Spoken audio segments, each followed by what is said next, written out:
Hey guys, back with another video, and today I want to discuss why UK jobs pay so little. So, here's the thing.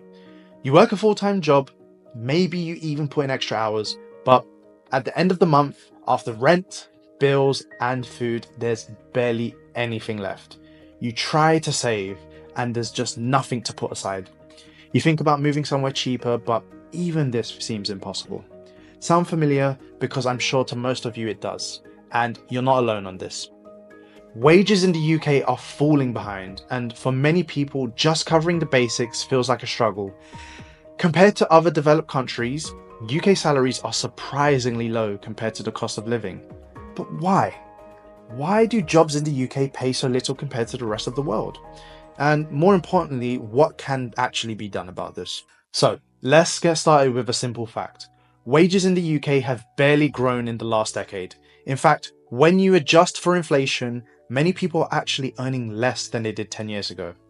According to the OECD, the UK's wage growth has been stagnant compared to countries like Germany or Australia. And that's a huge problem because guess what? The cost of living isn't just staying the same, it's shooting up. Everything from groceries to gas prices to rent is getting more and more expensive, but salaries haven't gone up at all. I want you to take a second to think about how much more you're paying for food compared to a couple years ago. What about the cost of energy bills? Meanwhile, wages have barely gone up. It's no wonder people are feeling the squeeze. But why is this happening? Why are UK wages falling so far behind? Well, there's a few key reasons. Number one, productivity stagnation. In simple terms, productivity means how much value each worker creates. Usually, the more productive a country is, the higher the wages. But in the UK, productivity growth has been weak for many, many years. And if businesses aren't making more money per worker, they're definitely not going to pay you more. This is simple economics. Some experts call this the productivity puzzle because there's no one that can quite agree on why the UK is lagging behind. Could be from outdated infrastructures to lack of investment in skills and inefficiencies in the workplace. These all play a part, but whatever the cause, one thing is for certain.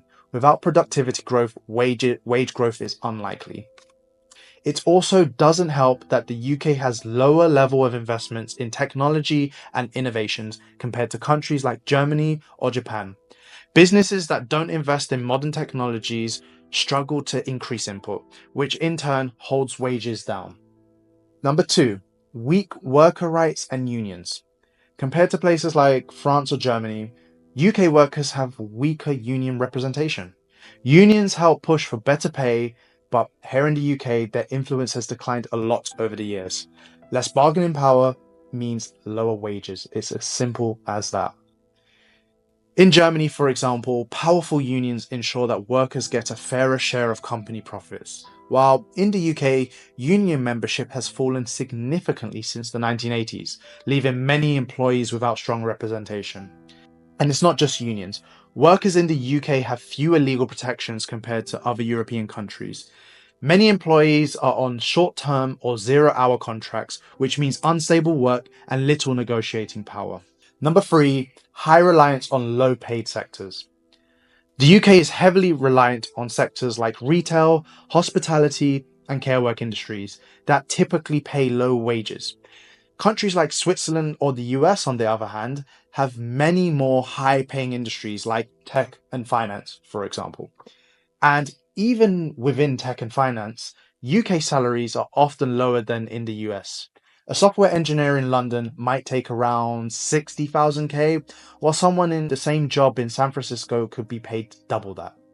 And on top of that, many UK jobs are part-time or on zero-hour contracts, which means this is unstable income with fewer benefits like pensions or sick pay. This creates a workforce where many people struggle just to get by. It's also worth mentioning that while the UK does have a financial sector, it's largely concentrated in London.